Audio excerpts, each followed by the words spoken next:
삼성이 감히 베트남을 떠날 수 있겠습니까? 베트남 총리실 수석보좌관의 폭탄 발언에 전 세계가 경악했습니다. 10년간 800억 달러 투자, 60만 개 일자리 창출. 미국도 중국도 빼앗지 못한 삼성이었습니다. 그런데 베트남은 그 삼성을 상대로 5천억 원 세금 폭탄을 던졌고 칠라노 핵심 기술까지 내놓으라 협박했죠. 삼성은 협상하지 않았습니다. 대신 생산 라인을 인도로 옮겼고 베트남의 성장 신화는 그날부터 하나씩 무너지기 시작했습니다. 대체 베트남은 왜 스스로 무덤을 파는 선택을 했고 그 결정은 어떤 파국적인 결과로 이어졌을까요?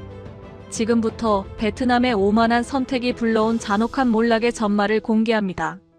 삼성은 절대 베트남을 떠날 수 없습니다. 저는 확신했습니다. 공장을 짓는 데만 10년이 걸렸거든요. 협력사가 뿌리를 내렸고 물류망이 완성됐죠. 이걸 버리고 떠난다고요? 말도 안 되는 소리였습니다. 그래서 저는 밀어붙였습니다. 5천억 원의 세금 폭탄을 던졌고 칠라노 핵심 기술까지 내놓으라고 요구했죠. 삼성 법인장은 아무 말도 하지 않았습니다. 그냥 고개를 끄덕이더니 자리에서 일어났죠. 저는 웃었습니다. 이겼다고 생각했거든요. 그게 제가 본 삼성의 마지막 모습이었습니다. 3달 전으로 돌아가 보겠습니다. 저는 응우옌 민푹 베트남 총리실 수석 보좌관이었습니다. 하버드 케네디 스쿨을 수석으로 졸업했고 베트남의 6% 성장률을 설계한 사람이 바로 저였죠. 숫자를 다루는 일이라면 누구에게도 지지 않는다고 자부했습니다. 외국 기업들이 베트남에 줄을 서던 시절이었고 저는 그 줄을 관리하는 사람이었습니다. 그날 아침 저는 하노이 정부 청사 비밀 회의실로 향했습니다. 묵직한 마호가니 테이블이 가운데 놓여 있었고 에어컨 바람 소리조차 들리지 않을 만큼 정적이 감돌았죠. 저는 준비해온 서류 뭉치를 테이블 위에 툭 던졌습니다. 5천억 원짜리 세무조사 결과지였습니다. 맞은편에는 삼성 베트남 법인장 박준석이 앉아 있었습니다. 표정이 굳어 있었지만 저는 개의치 않았죠. 박 법인장님, 숫자는 거짓말을 하지 않습니다. 베트남 땅에서 장사하면서 세금을 이렇게 적게 내셨더군요. 박준석이 서류를 펼쳐 잠시 훑어보더니 고개를 들었습니다. 그의 목소리는 의외로 차분했습니다. 2010년 투자 협정서를 보셨습니까? 법인세 면제와 토지 무상 제공. 이건 베트남 정부가 직접 약속한 조건입니다. 저는 피식 웃었습니다. 15년 전 약속을 들고 나올 줄 알았거든요. 그건 과거 이야기라고 대답하면서 창밖을 가리켰습니다. 지금 베트남은 다릅니다. 우리는 더 이상 투자가 필요한 약소국이 아닙니다. 창밖으로 하노이 시내가 한눈에 내려다 보였습니다. 고층 빌딩들이 빼곡하게 들어서 있었고 도로 위로는 오토바이와 자동차들이 쉴 새 없이 달리고 있었죠. 저는 그 풍경이 자랑스러웠습니다. 삼성 덕분이 아니라 베트남의 힘으로 이룬 것이라고 믿었거든요. 저는 본론을 꺼냈습니다. 세금만 내시면 되는 게 아닙니다. 한 가지가 더 있습니다. 박준석의 눈이 가늘어졌습니다. 칠라노 반도체 공정 기술을 베트남 국영 기업에 이전해 주십시오. 회의실 공기가 순식간에 얼어붙었습니다. 박준석의 손이 테이블 위에서 멈췄고 한참 동안 아무 말이 없었습니다. 그가 천천히 입을 열었을 때 목소리가 낮게 깔렸습니다. 지금 무슨 말씀을 하시는 겁니까? 저는 어깨를 으쓱하며 대답했습니다. 베트남의 땅과 인력을 썼으니 그 정도는 내놔야 하지 않겠습니까? 공정한 거래입니다. 박준석이 천천히 자리에서 일어나 창가로 걸어갔습니다. 등을 보인 채 한참을 서 있더니 입을 열었습니다. 칠라노 공정이 뭔지 아십니까? 단순히 기계를 돌려서 나오는 숫자가 아닙니다. 한국 엔지니어들이 30년 동안 모래바람을 맞고 밤잠을 설쳐가며 쌓아 올린 결정체입니다. 머리카락 굵기의 10,000분의 1 수준에서 회로를 새기는 기술인데 전 세계에서 이걸 할 수 있는 나라가 몇 개나 되는지 아십니까? 저는 콧방귀를 뀌며 대답했습니다. 기술이 대단한 건 알겠습니다. 그래서 더 가치가 있는 거 아닙니까? 박준석이 돌아섰습니다. 눈빛이 완전히 달라져 있었습니다. 차갑다 못해 서늘했죠. 이건 종이 몇 장으로 구걸할 수 있는 물건이 아닙니다. 한국인의 영혼이 담긴 국보입니다. 당신들이 가져갈 수 있는 게 아닙니다. 저는 화가 치밀어 올랐습니다. 감히 베트남 정부 앞에서 이런 태도를 보이다니 참을 수가 없었죠. 자리에서 벌떡 일어나며 말했습니다. 좋습니다. 원하시는 대로 하십시오. 대신 결과도 감수하셔야 할 겁니다. 협박이었습니다. 세무조사를 강화하고 규제로 조이면 결국 무릎 꿇을 거라고 생각했죠. 박준석이 서류를 조용히 덮고 문 쪽으로 걸어갔습니다. 문고리를 잡은 채 잠시 멈추더니 등을 보인 채 말했습니다. 민푹 씨, 한 가지만 기억하십시오.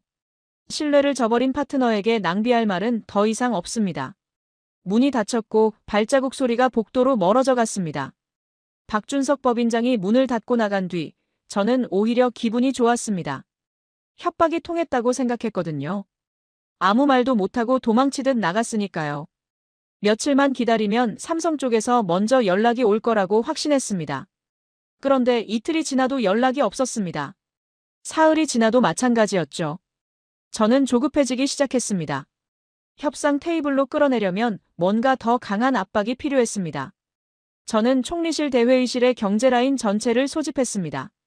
부총리, 산업부 장관, 재무부 차관, 투자청장까지 베트남 경제를 쥐고 흔드는 사람들이 한자리에 모였죠. 저는 대형 스크린 앞에 서서 레이저 포인터를 들었습니다. 여러분, 오늘 제가 보여드릴 자료는 삼성의 선택지입니다. 삼성이 베트남을 떠나면 어디로 갈 수 있는지 하나씩 살펴보겠습니다. 첫 번째 슬라이드에 인도 지도가 떴습니다. 저는 자신만만하게 설명을 시작했죠. 인도, 인구 14억 명의 젊은 노동력이 넘쳐납니다. 영어도 통하고 시장도 거대하죠. 얼핏 보면 완벽해 보입니다. 그런데 여러분, 이걸 보십시오.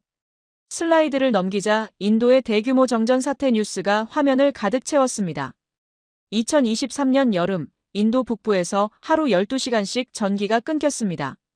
반도체 공장은 뭘로 돌아갑니까? 전기입니다. 클린룸 온도가 1도만 올라가도 웨이퍼가 전부 망가집니다. 인도에서 반도체 공장을 돌린다고요? 러시안 룰렛이나 다름없습니다. 회의실에서 웃음이 터졌습니다. 저는 더욱 신이 나서 다음 슬라이드로 넘어갔죠. 멕시코 지도가 나타났습니다. 다음은 멕시코입니다. 미국 바로 옆이라 물류비가 적게 든다고들 하죠. 그런데 여러분, 멕시코에서 공장을 세우려면 먼저 인사를 드려야 하는 분들이 있습니다. 저는 잠시 뜸을 들였습니다. 시장님이 아닙니다. 카르텔입니다. 회의실이 술렁거렸습니다. 저는 목소리를 낮추며 말을 이었죠. 마약 카르텔이 지역 경제를 장악하고 있고 외국 기업들한테 보호비를 뜯어냅니다. 공장 관리자가 납치당하는 일도 수시로 벌어지죠. 삼성 임원들이 목숨 걸고 출근할 것 같습니까? 산업부 장관이 고개를 끄덕였고 재무부 차관은 열심히 메모를 하고 있었습니다. 저는 마지막 슬라이드로 넘어갔습니다. 베트남 지도 위에 베트남의 압도적 우위라는 제목이 크게 박혀 있었죠. 반면 베트남은 어떻습니까? 정치적으로 안정돼 있고 전력 공급이 원활하며 인건비는 중국의 절반도 안 됩니다. 무엇보다 삼성은 이미 10년 동안 이곳에 뿌리를 내렸습니다. 협력업체만 수백 개, 숙련된 기술자만 수만 명입니다. 이 모든 걸 버리고 떠난다고요? 있을 수 없는 일입니다. 저는 레이저 포인터를 내려놓고 회의실을 천천히 둘러봤습니다. 삼성이 베트남을 떠나는 건 스스로 두 팔을 자르는 것과 같습니다. 불가능합니다. 박수가 터져나왔습니다. 저는 의기양양하게 자리로 돌아갔죠. 완벽한 분석이었습니다. 그때 부총리 팜 반끄엉이 손을 들었습니다. 회의실이 조용해졌죠. 부총리는 베트남 정계에서 가장 신중한 사람으로 통했습니다. 함부로 입을 여는 법이 없었고 그래서 한마디 한마디에 무게가 실렸죠. 민푹 보좌관, 분석은 대단히 훌륭합니다. 하지만 한 가지 빠진 게 있는 것 같군요. 저는 미간을 찌푸렸습니다. 뭘 빠뜨렸다는 건지 전혀 감이 안 잡혔거든요. 부총리가 천천히 말을 이었습니다. 삼성이 합리적으로만 움직일 거라는 전제 말입니다. 기업은 때로 손해를 감수하고서라도 원칙을 지키는 경우가 있습니다. 특히 자존심이 센 한국 기업이라면 더더욱 그렇죠. 그리고 한 가지 더, 한국인들은 참을 때까지 참다가 한번 폭발하면 걷잡을 수가 없습니다. 저는 코웃음을 쳤습니다. 부총리님, 기업은 감정으로 움직이지 않습니다. 숫자로 움직이죠. 삼성이 베트남에 투자한 돈이 얼마인지 아십니까? 800억 달러가 넘습니다. 이 돈을 버리고 떠날 기업은 이 지구상에 존재하지 않습니다. 부총리가 저를 물끄러미 바라봤습니다. 뭔가 더 말하고 싶어 보였지만 결국 입을 다물었죠. 저는 속으로 쾌재를 불렀습니다. 논쟁에서 완벽하게 이긴 기분이었거든요.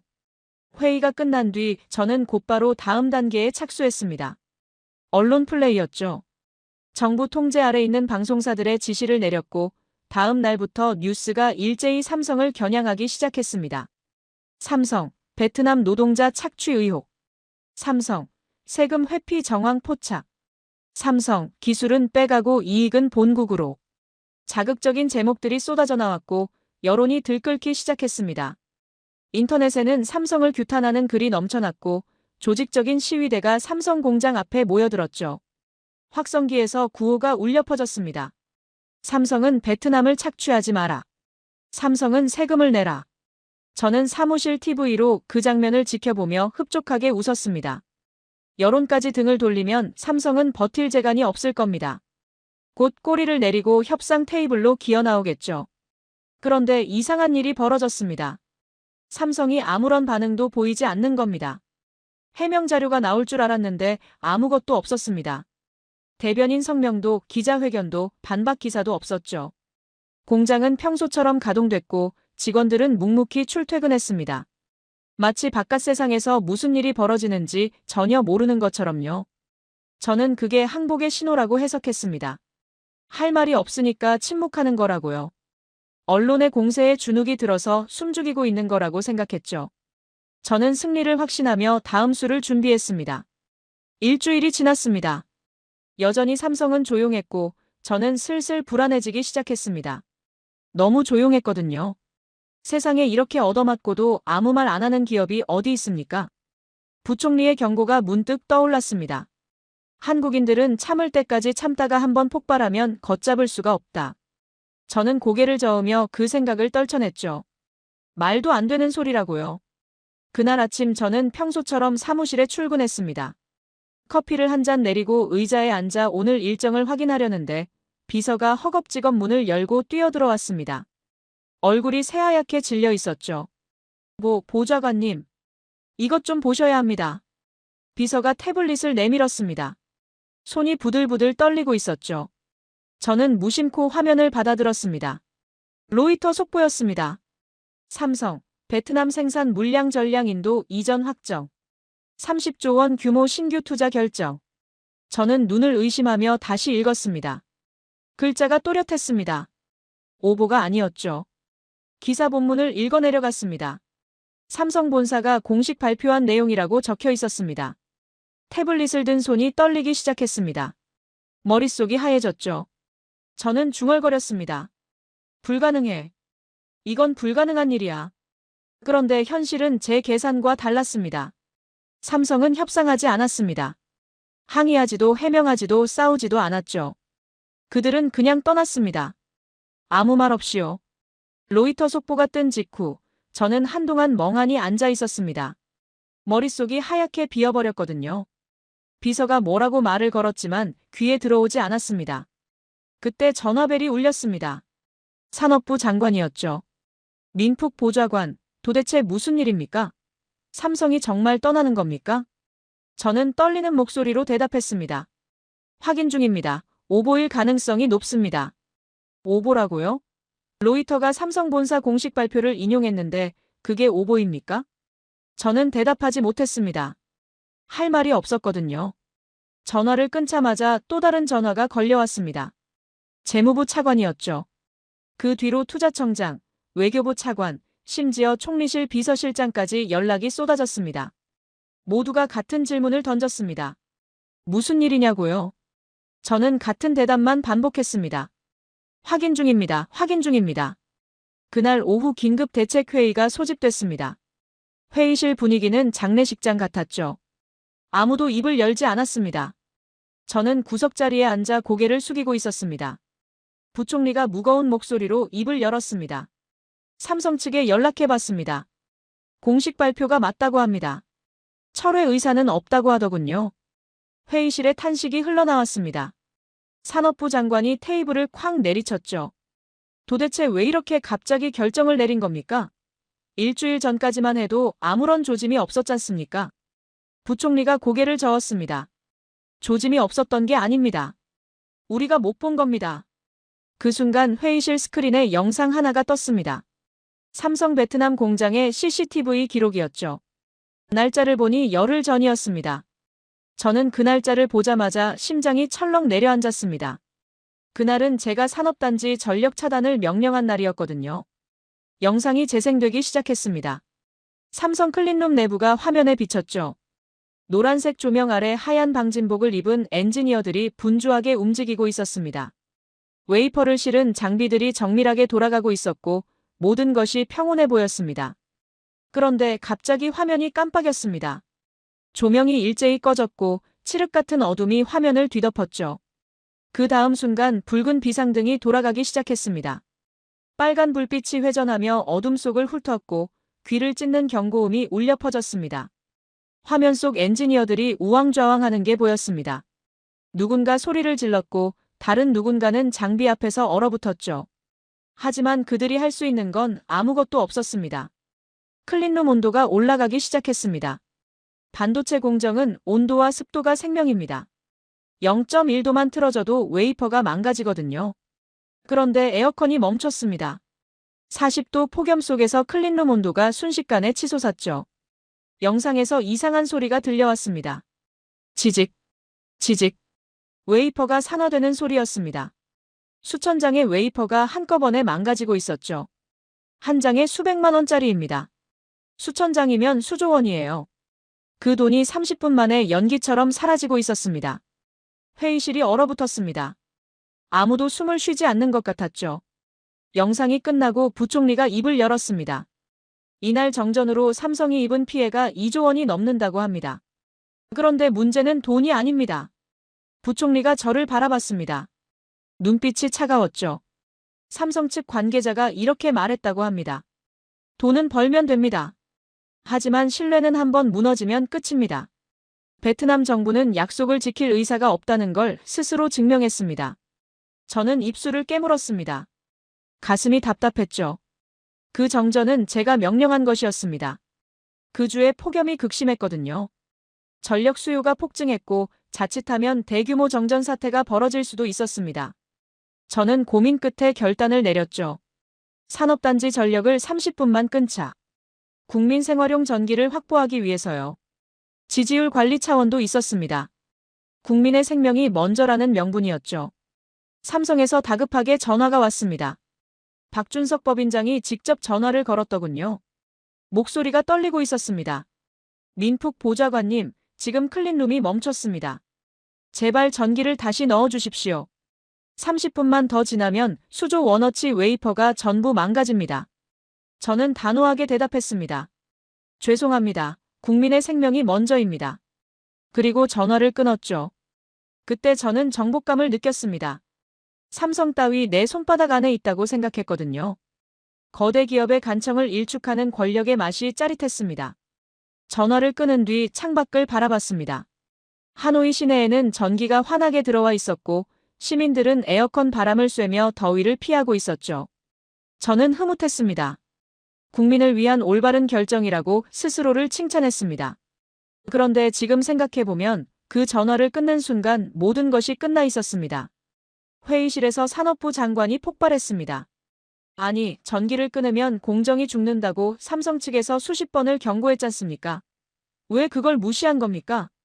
저는 고개를 들지 못했습니다. 변명의 여지가 없었거든요.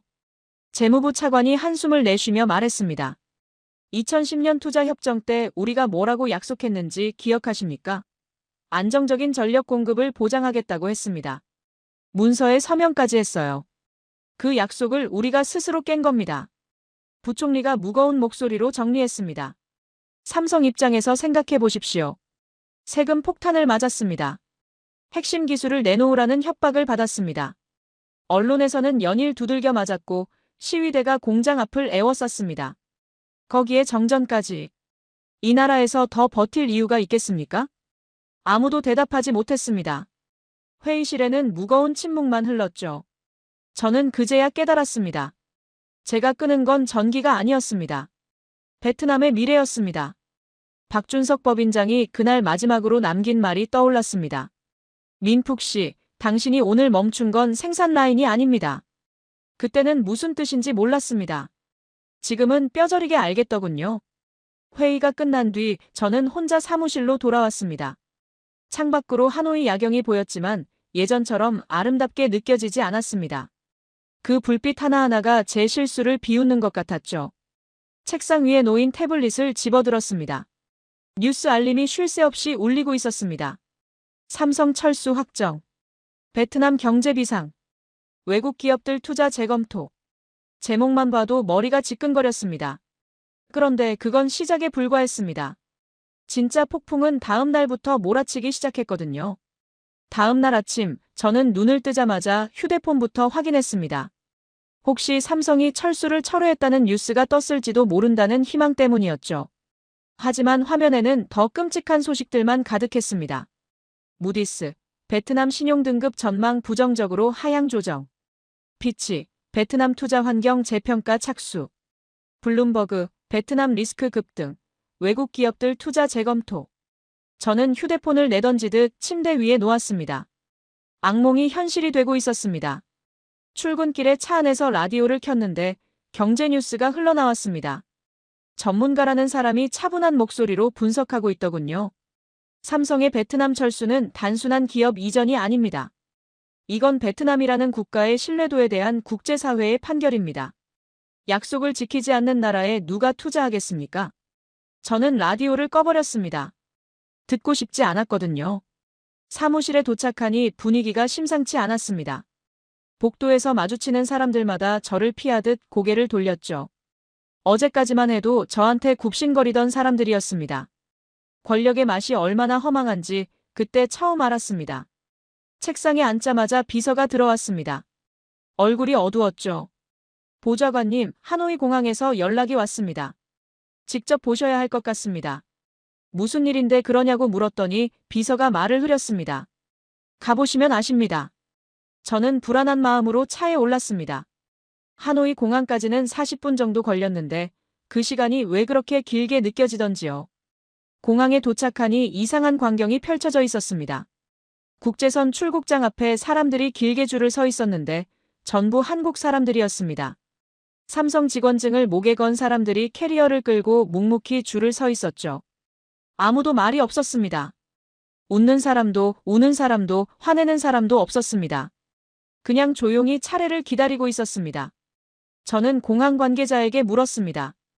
이 사람들이 전부 삼성 직원들입니까? 관계자가 고개를 끄덕였습니다. 어제부터 시작됐습니다. 오늘만 해도 벌써 3번째 비행기입니다. 내일은 더 많다고 하더군요. 가슴이 철렁 내려앉았습니다. 저는 줄 서 있는 사람들 사이를 걸어가 봤습니다.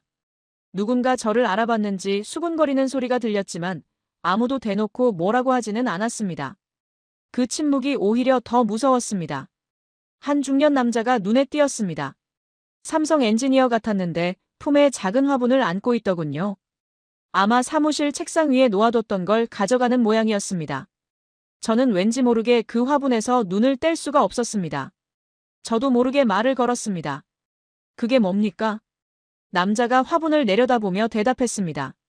베트남에 처음 왔을 때 시장에서 샀습니다. 10년 동안 키웠죠. 이것만큼은 두고 갈 수가 없어서요. 저는 아무 말도 하지 못했습니다. 그 남자의 눈에 원망도 분노도 없었거든요. 그냥 담담했습니다. 오히려 그게 더 가슴을 후볐습니다. 남자가 덧붙였습니다. 저는 베트남을 좋아했습니다. 여기서 아이도 낳고 집도 샀고 친구도 사귀었습니다. 평생 여기서 살 줄 알았죠. 그러면 왜 떠나시는 겁니까? 남자가 잠시 침묵하더니 대답했습니다. 회사가 떠나니까요. 그리고 솔직히 말하면 저도 더는 이 나라를 믿을 수가 없게 됐습니다. 그 말이 비수처럼 가슴에 박혔습니다.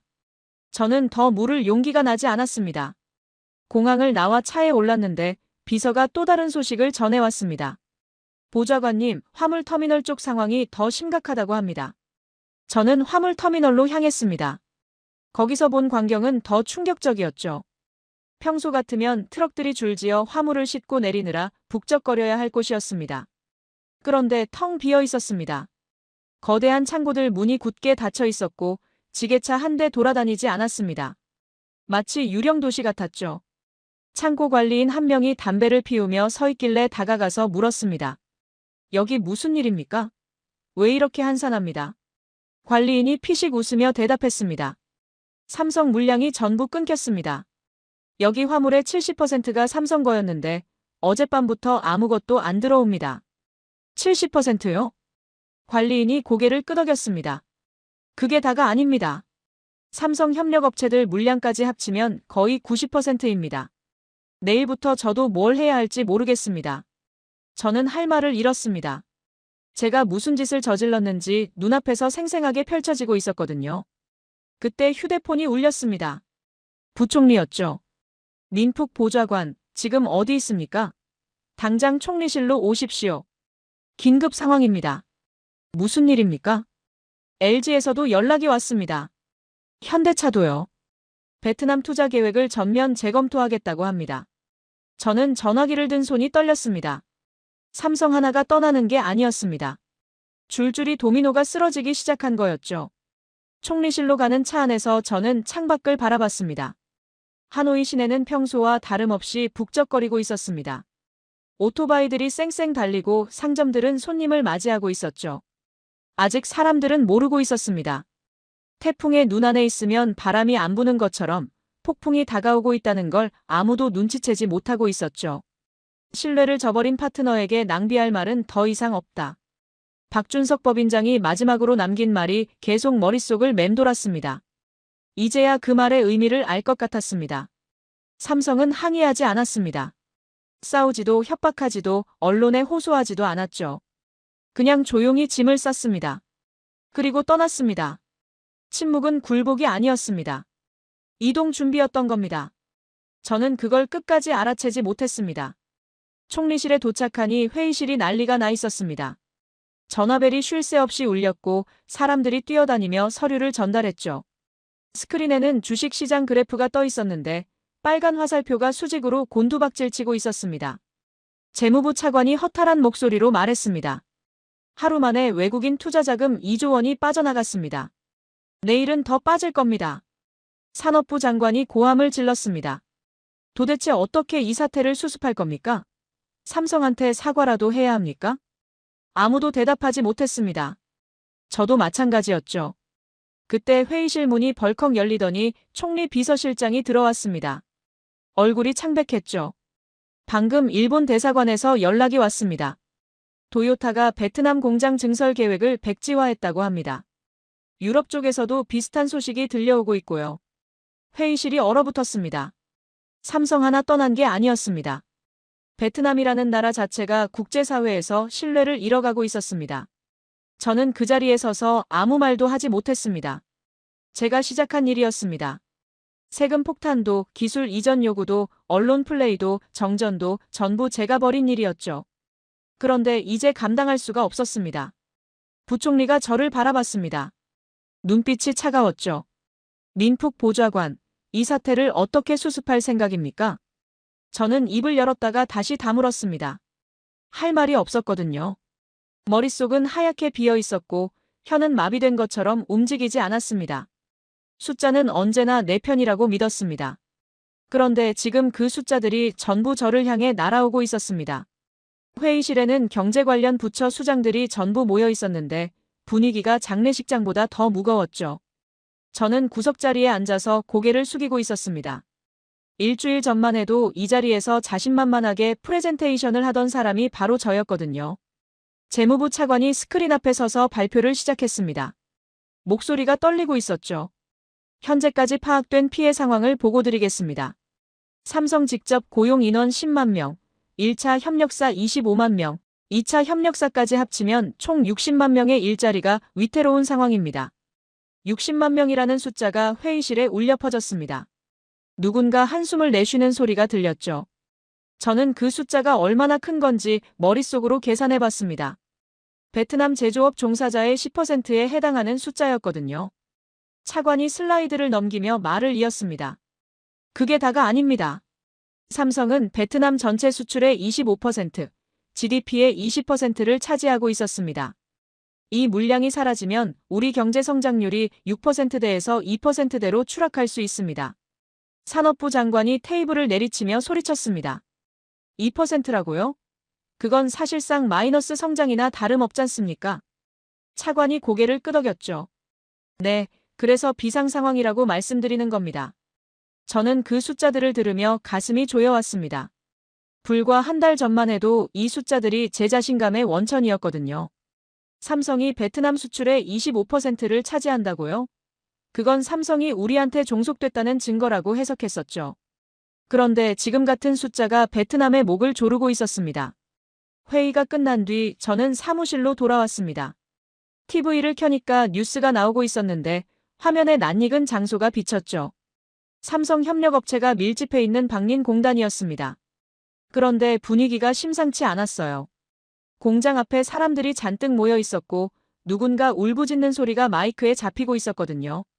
기자가 현장에서 리포트를 하고 있었습니다. 지금 보시는 곳은 삼성 부품을 납품하던 협력업체입니다. 오늘 아침 갑자기 공장 문을 닫는다는 통보를 받았다고 하는데요. 직원들이 항의하고 있습니다. 카메라가 사람들 사이를 비추다가 한 여성에게 멈췄습니다.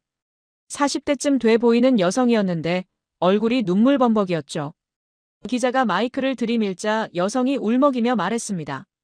저는 여기서 10년을 일했습니다. 아이 둘을 이 월급으로 키웠어요. 그런데 갑자기 내일부터 나오지 말라고 합니다. 정부가 국민을 위한다더니 왜 우리가 먼저 밥줄이 끊기는 겁니까? 화면이 바뀌더니 상공회의소 건물이 나왔습니다. 복도에 사람들이 주저앉아 있었는데 전부 공장장이나 사업주들로 보였죠. 누군가 머리를 감싸 쥐고 통곡하고 있었고 다른 누군가는 벽에 기대 허공을 바라보고 있었습니다. 기자가 그중 한 사람에게 다가갔습니다. 중년 남자였는데 눈이 충혈돼 있었죠. 저희 공장은 삼성 부품만 만들었습니다. 다른 거래처가 없어요. 삼성이 떠나면 저희도 끝입니다. 직원이 200명인데 이 사람들한테 뭐라고 말해야 합니까? 남자가 말을 잇지 못하고 울음을 터뜨렸습니다. 저는 차마 더 볼 수가 없어서 TV를 껐죠. 그때 전화벨이 울렸습니다. 산업부 장관이었어요. 민푹 보좌관, 지금 당장 총리실로 오시오. 상황이 더 심각해졌소. 저는 다시 총리실로 향했습니다. 복도를 걸어가는데 어디선가 고함 소리가 들려왔죠. 처음에는 무슨 소리인가 싶었는데 점점 가까워지더니 창밖으로 사람들이 보였습니다. 시위대였어요. 정부 청사 앞에 수백 명이 모여 있었습니다. 플래카드를 들고 구호를 외치고 있었는데 내용이 충격적이었죠. 삼성을 돌려놔라. 우리 일자리를 돌려놔라. 민푹은 책임져라. 제 이름이 시위대 입에서 나오고 있었습니다. 저는 다리에 힘이 풀리는 것 같았어요. 일주일 전만 해도 삼성을 몰아붙이는 여론을 제가 직접 만들었거든요. 그런데 지금은 그 여론이 저를 향하고 있었습니다. 회의실에 들어서니 부총리가 창밖을 바라보고 있었습니다. 시위대 소리가 유리창을 뚫고 들어왔죠. 부총리가 돌아보지 않은 채 말했습니다. 민푹 보좌관, 저 사람들이 뭘 원하는지 아시오? 저는 대답하지 못했습니다. 부총리가 천천히 돌아섰습니다. 얼굴이 굳어 있었죠. 일자리요. 맞벌이요. 우리가 그걸 빼앗은 거요. 국민을 위한다면서 정전을 시켰는데 결과적으로 국민이 거리로 내몰리고 있어. 저는 고개를 숙였습니다. 변명할 말이 없었거든요. 산업부 장관이 끼어들었습니다. 삼성협력업체들이 오늘 하루에만 12곳이 폐업 신고를 했습니다. 내일은 더 늘어날 겁니다. 이대로 가면 한 달 안에 수백 개 업체가 문을 닫을 수도 있어요. 재무부 차관도 한마디 보탰죠. 주식시장은 사흘 연속 폭락 중입니다. 외국인 투자 자금이 빠져나가는 속도가 점점 빨라지고 있고요. 이러다가 외환 위기가 올 수도 있습니다. 저는 그 말을 들으며 현기증이 났습니다. 제가 던진 돌멩이가 산사태를 일으킨 것 같았거든요. 처음에는 삼성 하나만 흔들면 된다고 생각했는데 그게 아니었습니다. 삼성이 무너지니까 협력업체가 무너지고 협력업체가 무너지니까 노동자들이 거리로 나오고 노동자들이 거리로 나오니까 소비가 줄고 소비가 줄으니까 다른 업종까지 타격을 받고 있었죠. 회의실 밖에서 시위대의 함성이 계속 들려왔습니다. 민푹은 물러나라. 민푹은 책임져라. 저는 창밖을 바라봤습니다. 수백 명의 사람들이 플래카드를 흔들고 있었죠. 저 사람들 하나하나가 가정이 있고 아이들이 있고 부모님이 있을 거였습니다. 그 사람들의 삶이 제 결정 하나로 무너지고 있었어요. 부총리가 제 옆으로 다가왔습니다. 정치는 박수를 먹고 살지만 통장은 숫자로 옵니다. 민푹 보좌관, 지금 저 밖에서 우는 건 통장만이 아니에요. 사람들이 울고 있어. 저는 아무 말도 하지 못했습니다. 할 말이 없었거든요. 그냥 서서 시위대를 바라볼 뿐이었죠. 그 무렵 저는 삼성 내부에서 무슨 일이 벌어지고 있었는지 전혀 몰랐습니다. 나중에야 알게 된 이야기인데 제가 정전을 명령한 그날 밤 서울 삼성 본사에서는 긴급 화상회의가 열렸더군요.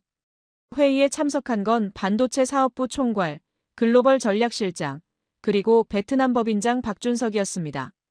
화면 너머로 박준석의 얼굴이 비쳤는데 지칠 대로 지친 표정이었다고 하죠.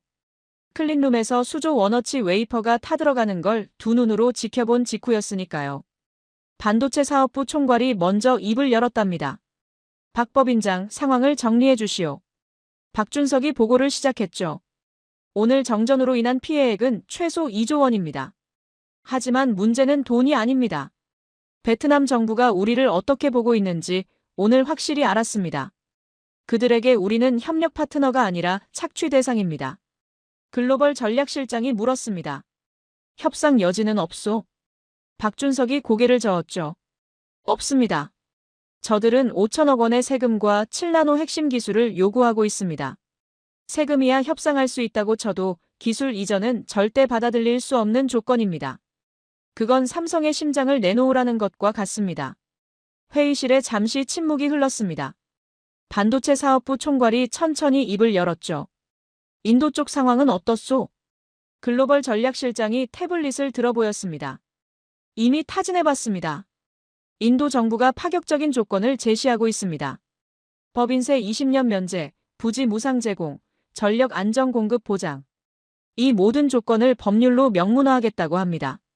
박준석이 쓴웃음을 지었습니다. 베트남이 15년 전에 약속했던 것들이군요. 그리고 휴지 조각처럼 버린 것들이기도 하고요. 반도체 사업부 총괄이 결단을 내렸습니다. 더 이상 베트남에서 시간을 낭비할 수 없소. 철수 준비를 시작하시오. 난 조용히. 소문이 나면 안 돼요. 그날 밤부터 삼성은 움직이기 시작했습니다. 겉으로는 아무 일도 없는 것처럼 공장을 돌렸지만 안에서는 치밀한 철수 작전이 진행되고 있었죠. 핵심 장비의 매뉴얼이 정리됐고 기술 인력 이동 계획이 수립됐습니다. 인도 노이다 지역의 공장 부지 계약이 비밀리에 체결됐고 현지 법인 설립 절차가 시작됐죠. 저는 그 사실을 까맣게 모르고 있었습니다. 삼성이 침묵하는 걸 굴복이라고 해석했거든요. 얼마나 어리석었는지 모릅니다. 일주일 뒤 로이터 속보가 터졌을 때 저만 놀란 게 아니었습니다. 전 세계가 충격에 빠졌죠. 특히 베트남과 비슷한 전략을 쓰려던 나라들은 간담이 서늘해졌을 겁니다. 삼성이 보여준 건 단순한 철수가 아니었거든요. 약속을 어기면 어떤 대가를 치르는지 만천하에 보여준 거였습니다. 며칠 뒤 저는 부총리 집무실로 불려갔습니다. 문을 열고 들어서는 순간 이상한 기운을 느꼈죠. 부총리 팜 반끄엉이 책상 앞에 앉아 있었고 그 옆에 재무부 차관이 팔짱을 끼고 서 있었습니다. 두 사람 모두 표정이 굳어 있었어요. 부총리가 손으로 소파를 가리켰습니다. 앉으시오.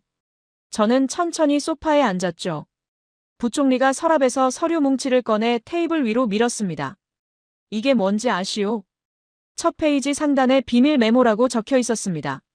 내용을 읽어내려가는 순간 등줄기가 서늘해졌죠. 삼성 철수 사태의 책임 소재 분석. 결론 민푹 수석 보좌관의 독단적 판단이 사태를 초래함. 세금 폭탄, 기술 이전 요구, 언론 플레이, 정전 명령 등 모든 핵심 결정이 민푹 보좌관의 단독 판단 하에 이루어짐. 저는 고개를 들어 부총리를 바라봤습니다. 이게 무슨 뜻입니까? 부총리가 표정 하나 바꾸지 않고 대답했죠. 말 그대로요. 이번 사태의 모든 책임은 당신에게 있소. 분명히 회의실에서 제 프레젠테이션에 박수를 쳤던 사람들이었습니다. 그런데 지금 와서 모른다고 발을 빼고 있었어요. 삼성보다 무서운 건 내 편이었던 사람들이라는 걸 그때 처음 알았죠. 그 무렵 인도에서는 완전히 다른 풍경이 펼쳐지고 있었습니다. 모디 총리가 직접 공항에 나와 삼성 회장을 영접했습니다. 붉은 카펫이 활주로까지 깔렸고 의장대가 도열해 있었죠. 마치 국빈을 맞이하는 것 같았습니다. 아니, 실제로 국빈 대우였어요. 환영 만찬에서 모디 총리가 연설했습니다. 인도는 약속을 지키는 나라입니다. 우리가 오늘 드리는 약속은 법률로 보장됩니다. 20년 뒤에도 30년 뒤에도 변하지 않을 것입니다. 삼성이 인도에서 100년을 함께하길 바랍니다. 그 연설이 전 세계로 생중계됐습니다. 베트남이 어떻게 삼성을 대했는지 모두가 알고 있었거든요. 모디 총리의 말 한마디 한마디가 베트남을 향한 비수였죠. 법인세 20년 면제, 부지 무상 제공, 전력 안정 공급 법률 보장, 노동 규제 완화, 수출입 통관 절차 간소화. 인도가 제시한 조건들이 뉴스에 나열됐습니다. 베트남이 15년 전에 약속했다가 저버린 것들, 그리고 그 이상이었죠. 저는 TV 앞에서 그 목록을 바라보며 현기증이 났습니다. 국제 신용평가사들의 반응은 더 냉혹했습니다. 무디스가 베트남 신용등급 전망을 부정적으로 하향 조정했고 피치도 뒤따랐죠. 블룸버그는 베트남 리스크라는 특집 기사를 내보냈습니다. 약속을 지키지 않는 나라에 투자하는 건 러시안 룰렛과 같다는 내용이었어요. 미국의 경제분석가 마이클 로웰이 TV에 출연해서 이렇게 말했습니다. 베트남은 스스로 무덤을 팠습니다. 2010년 투자협정을 휴지 조각처럼 버렸고 안정적인 전력 공급 약속을 어겼으며 외국 기업의 핵심 기술을 강탈하려 했습니다. 약속을 껌값으로 여기는 나라에 투자할 바보는 이 세상에 없습니다. 그 인터뷰가 나간 뒤 상황은 걷잡을 수 없이 악화됐습니다. 삼성만 떠난 게 아니었거든요. LG가 베트남 공장 증설 계획을 전면 백지화했습니다. 현대차도 신규 투자를 무기한 연기했죠. 일본 도요타는 이미 계약 단계까지 갔던 공장 부지 매입을 취소했습니다. 유럽 기업들도 줄줄이 발을 뺐어요. 투자청장이 비상보고를 올렸습니다. 지난 한 달간 외국인 직접 투자 신규 승인이 전년 동기 대비 80% 감소했습니다. 기존의 투자 의향을 밝혔던 기업들 중 절반 이상이 계획을 철회하거나 보류했습니다. 숫자가 사람을 때리기 시작했습니다. 삼성 협력업체 60만 명의 일자리가 위태로워졌고 관련 산업까지 합치면 영향을 받는 인구가 200만 명을 넘었죠. GDP의 20%, 수출의 25%가 흔들렸습니다. 6%대 성장률이 2%대로 추락할 거라는 전망이 나왔어요. 국회 긴급 청문회가 열렸습니다. 저는 증인석에 앉아 의원들의 질문 공세를 받았죠. 조명이 눈부셨고 카메라 플래시가 쉴 새 없이 터졌습니다. 민푹 보좌관, 삼성에 5천억 원의 세금을 요구한 건 당신의 결정이었습니까? 칠라노 기술 이전을 요구한 것도, 산업단지 전력을 차단한 것도. 저는 잠시 뜸을 들였습니다. 그건 국민을 위한 결정이었습니다. 의원이 코웃음을 쳤죠. 국민을 위한 결정이라고요? 그 결정 때문에 60만 명이 일자리를 잃게 됐습니다. 200만 명이 생계 위협을 받고 있습니다.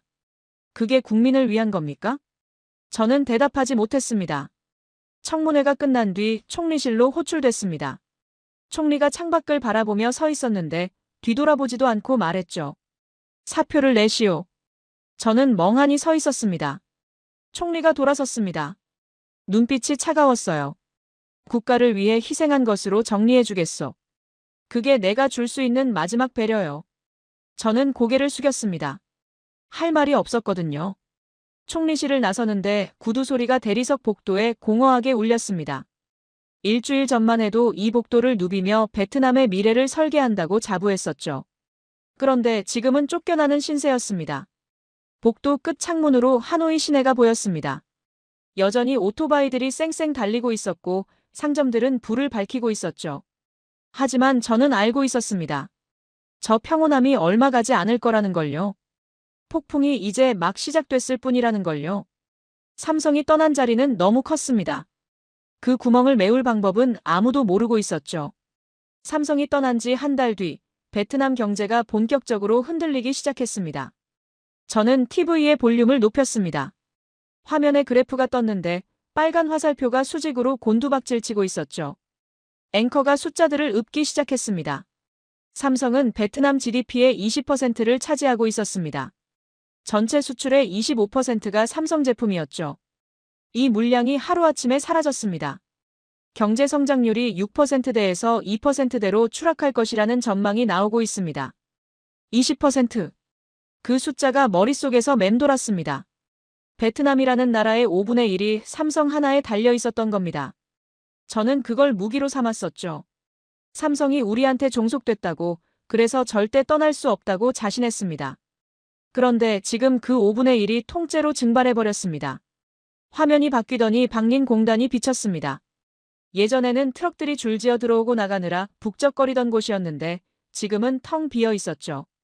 거대한 공장 건물들이 유령처럼 서 있었고 주차장에는 차 한 대 보이지 않았습니다. 기자가 현장에서 리포트를 하고 있었습니다. 이곳은 삼성 1차 협력업체들이 밀집해 있던 산업단지입니다. 한 달 전만 해도 306개의 협력업체가 가동 중이었는데 지금은 절반 이상이 문을 닫았습니다. 나머지도 언제까지 버틸 수 있을지 모르는 상황입니다. 카메라가 한 공장 앞에서 멈췄습니다. 철문에 자물쇠가 채워져 있었고 벽에는 매각문이라는 종이가 붙어 있었죠. 기자가 그 앞을 지나가는 남자를 붙잡았습니다. 50대쯤 돼 보이는 남자였는데 작업복 차림이었습니다. 실례합니다. 여기서 일하셨습니까? 남자가 멈춰 섰습니다. 네, 15년 동안 이 공장에서 일했습니다. 삼성 휴대폰에 들어가는 부품을 만들었죠. 지금은 어떻게 지내십니까? 남자가 한숨을 내쉬었습니다. 백수입니다. 공장이 문 닫으면서 다 같이 잘렸어요.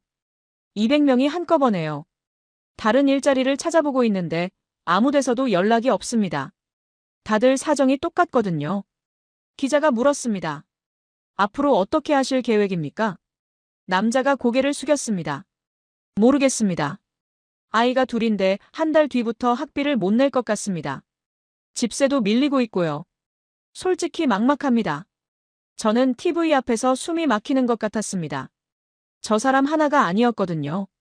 삼성 직접 고용 인원이 10만 명, 1차 협력사 25만 명, 2차 협력사까지 합치면 60만 명이었습니다. 베트남 제조업 종사자의 10%에 해당하는 숫자였죠. 그 사람들이 전부 저 남자와 같은 처지가 된 겁니다. 뉴스가 계속됐습니다. 이번에는 하노이 시내의 상가 거리가 화면에 나왔죠. 예전에는 사람들로 북적거리던 곳이었는데 한산하기 짝이 없었습니다. 가게마다 할인 현수막이 걸려 있었고 그래도 손님이 없었죠. 앵커가 설명했습니다. 소비가 급격히 위축되고 있습니다. 삼성 관련 업종 종사자 60만 명의 소득이 사라지면서 내수 시장 전체가 얼어붙었습니다. 음식점, 의류점, 전자제품 매장 할 것 없이 매출이 30% 이상 감소했습니다. 저는 그제야 깨달았습니다. 삼성이 떠나면서 무너진 건 공장만이 아니었습니다. 공장 노동자들이 밥을 사 먹던 식당, 옷을 사던 가게, 주말에 가족과 가던 쇼핑몰, 그 모든 것이 함께 무너지고 있었죠. 경제라는 게 그런 거였습니다. 한 곳이 무너지면 도미노처럼 연쇄적으로 쓰러지는 거였죠. 뉴스가 다음 소식으로 넘어갔습니다. 화면에 국제신용평가사 로고가 떴죠. 무디스가 베트남의 국가 신용등급을 한 단계 강등했습니다. 피치와 S&P도 등급 하향을 검토 중입니다. 국제사회가 베트남의 신뢰도에 의문을 제기하고 있습니다. 화면이 바뀌더니 미국의 한 방송국 인터뷰가 나왔습니다. 경제 분석가라는 사람이 앉아 있었는데 이름이 마이클 로웰이라고 자막에 떠 있었죠. 진행자가 물었습니다. 베트남 상황을 어떻게 보십니까? 로웰이 고개를 저으며 대답했습니다. 자충수입니다. 베트남은 스스로 무덤을 팠습니다. 2010년에 삼성과 맺은 투자 협정을 휴지 조각처럼 버렸죠. 법인세 면제, 토지 무상 제공, 안정적인 전력 공급. 이 모든 약속을 어겼습니다. 거기에 핵심 기술까지 강탈하려 했고요. 진행자가 물었습니다. 다른 기업들에게는 어떤 영향이 있을까요? 로웰이 단호하게 대답했습니다. 약속을 껌값으로 여기는 나라에 투자할 바보는 없습니다. 이미 LG와 현대차가 베트남 투자 계획을 전면 재검토 중이고 일본과 유럽 기업들도 발을 빼고 있습니다. 베트남은 신뢰를 잃었습니다. 그건 돈으로 살 수 없는 겁니다. 저는 TV를 끄려다가 멈췄습니다. 화면이 바뀌면서 인도 뉴스가 나왔거든요. 인도 노이다 삼성 신공장 준공식 현장입니다. 저는 리모컨을 든 채 얼어붙었습니다. 화면에 거대한 공장 건물이 비쳤는데 삼성 로고가 선명하게 빛나고 있었죠. 입구에는 붉은 카펫이 깔려 있었고 양옆으로 의장대가 도열해 있었습니다. 모디 총리가 걸어 나왔습니다. 그 옆에 삼성 회장이 나란히 서 있었죠. 두 사람이 악수를 나누는 장면이 클로즈업 됐습니다. 모디 총리가 환하게 웃고 있었고 삼성 회장도 미소를 짓고 있었습니다. 저는 가슴이 철렁 내려앉았습니다. 불과 2달 전만 해도 삼성법인장이 제 앞에서 굴욕을 당했었는데 지금은 한 나라의 총리가 직접 마중을 나와 국빈처럼 대접하고 있었거든요. 모디 총리가 연단에 올라 연설을 시작했습니다. 오늘은 인도와 삼성의 역사적인 날입니다. 삼성은 단순한 기업이 아닙니다. 세계 최고의 기술력과 혁신 정신을 가진 파트너입니다. 인도는 이런 파트너를 진심으로 환영합니다. 총리가 잠시 말을 멈추고 청중을 둘러봤습니다. 그리고 다시 입을 열었죠. 인도는 약속을 지키는 나라입니다. 오늘 우리가 삼성에 드리는 약속은 법률로 보장됩니다. 그 말에 저는 숨이 멎는 것 같았습니다. 법률로 보장한다고요. 총리가 조건들을 하나씩 읊었습니다. 법인세 20년 면제, 공장 부지 무상 제공, 전력 안정 공급 보장, 수출입 통관 절차 간소화, 노동 규제 완화. 이 모든 조건이 인도 의회를 통과한 법률에 명시되어 있습니다. 정권이 바뀌어도 총리가 바뀌어도 이 약속은 절대 변하지 않습니다. 베트남은 그러지 않았습니다. 2010년 투자협정은 그냥 합의서에 불과했고 정부가 마음먹으면 언제든 뒤집을 수 있는 것이었죠. 저는 그걸 이용해서 삼성을 압박했습니다. 약속을 어기고 세금 폭탄을 던지고 기술을 빼앗으려 했죠. 그런데 인도는 아예 법으로 만들어버린 겁니다. 어떤 정권이 들어서도 건드릴 수 없게요. 화면이 바뀌더니 공장 내부가 나왔습니다. 최신식 클린룸이 끝없이 펼쳐져 있었고 로봇 팔들이 정밀하게 움직이고 있었죠. 규모가 어마어마했습니다. 리포터가 설명했습니다. 삼성 노이다 공장은 30조 원이 투자된 세계 최대 규모의 스마트폰 생산 시설입니다. 완공 시 직접 고용 인원만 15만 명에 달할 것으로 예상됩니다. 삼성 스마트폰의 50%가 이곳에서 생산될 예정입니다. 30조 원, 15만 명. 그 숫자들이 머릿속을 때렸습니다. 원래 베트남에 투자될 돈이었습니다. 베트남 사람들이 가질 수 있었던 일자리였죠. 제가 그걸 날려버린 겁니다. 화면에 인도 노동자들이 비쳤습니다. 젊은 여성들이 삼성 로고가 박힌 작업복을 입고 환하게 웃고 있었죠. 그 옆에는 베트남 공장 사진이 나란히 떴습니다.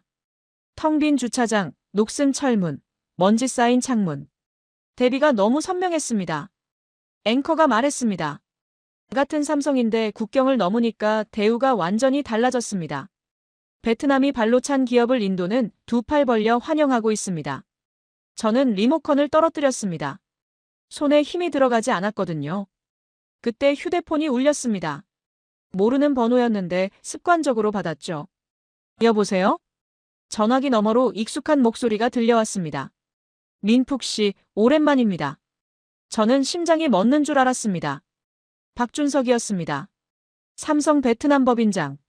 아니, 이제는 전 법인장이겠죠. 박 법인장님?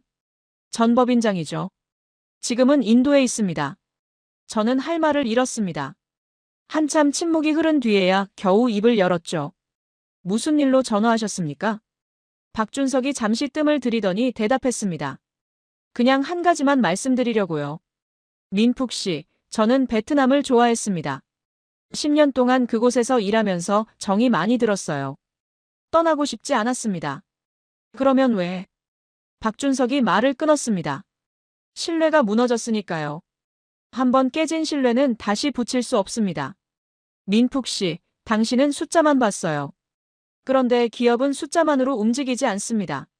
사람이 움직이는 겁니다. 사람은 신뢰로 움직이고요. 저는 대답하지 못했습니다. 박준석이 마지막으로 한마디를 덧붙였습니다. 뉴스 보셨겠지만 인도가 우리한테 뭘 약속했는지 아십니까? 베트남이 15년 전에 약속했던 것들입니다. 똑같은 조건이에요. 다만 한 가지가 달랐죠. 인도는 그걸 법으로 만들었습니다. 약속을 지키겠다는 의지를 보여준 겁니다. 전화가 끊겼습니다. 저는 한참 동안 휴대폰을 들고 서 있었습니다. 베트남에서는 침묵하고 떠났던 삼성이 인도에서는 활짝 웃고 있었습니다. 그 차이가 뭐였을까요? 기술도 자본도 인력도 아니었습니다. 신뢰였습니다. 약속을 지키겠다는 믿음. 그게 전부였죠. 저는 그걸 몰랐습니다. 숫자만 보면 모든 게 설명된다고 믿었거든요. 하버드에서 그렇게 배웠으니까요. 그런데 숫자 뒤에는 사람이 있었습니다. 사람은 배신당하면 떠납니다. 아무리 손해를 보더라도요. 삼성이 떠난 지 석 달이 지났습니다.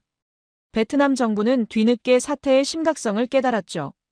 총리실에서 긴급 대책회의가 열렸고 저도 참고인 자격으로 호출됐습니다. 사표를 낸 뒤 처음 밟아보는 정부 청사였어요. 회의실에 들어서니 분위기가 험악했습니다. 경제부처 수장들이 전부 모여 있었는데 얼굴마다 초조함이 가득했죠. 스크린에는 숫자들이 빼곡하게 떠 있었습니다. 재무부 차관이 보고를 시작했습니다.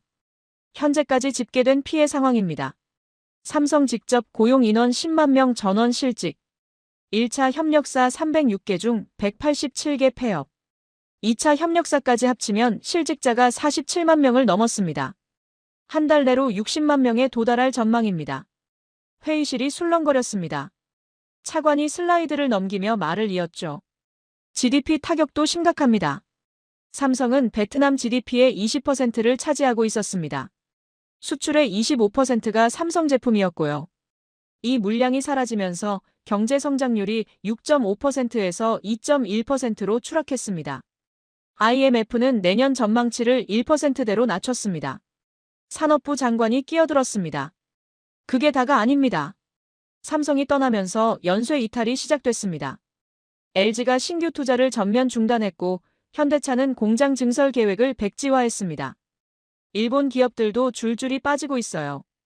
도요타, 혼다, 파나소닉. 이번 달에만 12개 기업이 투자 계획을 철회하거나 보류했습니다. 총리가 무거운 목소리로 물었습니다. 유럽 쪽은 어떻소? 외교부 차관이 대답했죠. 더 심각합니다. 독일 자동차 부품업체들이 동남아 생산기지를 태국으로 돌렸고 프랑스 전자업체들은 인도네시아를 선택했습니다. 베트남이라는 이름만 나오면 투자자들이 고개를 젓는다고 합니다. 회의실에 무거운 침묵이 흘렀습니다. 총리가 테이블을 두드리며 입을 열었죠. 삼성 측에 연락해봤소? 협상 여지는 없소? 외교부 차관이 고개를 저었습니다. 공식 채널로 여러 차례 접촉을 시도했습니다. 전부 거절당했습니다. 삼성 측 대답은 한결같았습니다. 협상할 의사 없음. 총리의 얼굴이 굳어졌습니다. 그가 결단을 내렸죠. 내가 직접 가겠소. 사절단을 꾸려서 서울로 가겠소. 대한민국 정부와 삼성 경영진을 만나 사과하겠소. 회의실이 웅성거렸습니다. 총리가 직접 사과하러 간다고요. 전례 없는 일이었죠. 하지만 그만큼 상황이 절박했습니다. 일주일 뒤 베트남 사절단이 서울에 도착했습니다. 총리를 필두로 경제부처 장관 4명, 차관 6명이 동행했죠. 저도 실무자문 자격으로 따라갔습니다. 제가 만든 사태니까 수습에도 책임이 있었거든요.